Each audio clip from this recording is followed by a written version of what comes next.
I'm joined by the Respect MP, George Galloway, who voted against airstrikes. Now, in the Commons today, you said, get Saudi Arabia to bomb, get Turkey to bomb. So you agree there should be a war? Definitely. I want to see every last one of ISIL wiped out. They are the most wicked people that we have seen in many, many decades. I'm quibbling, arguing about the method that's being used, because I believe that US and UK bombing of Iraq and of Syria will be counterproductive. It will fan the flames, it will spread terrorism even further and even deeper than it already has spread.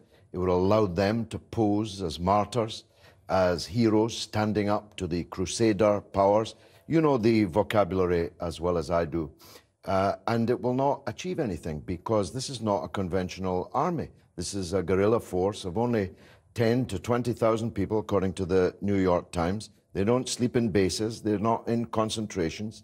They are fish swimming in the water of a population in the west and north of Iraq that's deeply alienated from the government in Baghdad. So who would fight the ground war in Syria, in your mind? I mean, you know, should we effectively align with Assad? We should strengthen those who are already fighting ISIL. That is the Iraqi government, the Syrian government, the Kurdish Peshmerga. So make peace with Assad. Well, I mean, that's just so obvious that any sane person has to have reached that conclusion, even if they're not yet admitting it.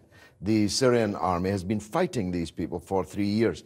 Now, I wouldn't have started from here, as you well know. Wouldn't have invaded Iraq in the first place, wouldn't have backed these jihadists in Syria in the second place, but we are where we are.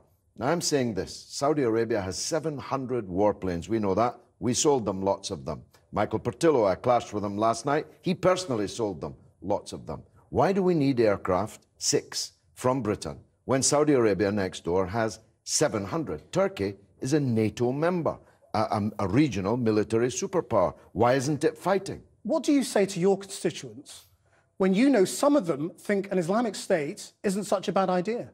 Well, there's every right of anyone to create an Islamic State. This is not an Islamic State. There's nothing Islamic about cutting off people's heads, eating their hearts, terrorizing religious and ethnic minorities, subjugating women, crucifying people, hanging people. These are murderous. This is a death cult, and it should be treated as a death cult. It shouldn't be treated as if it's the Wehrmacht that we're about to fight. It's not. It's a gang, a murder gang, and it should be fought on that basis. George Galloway, thanks very much indeed for coming in.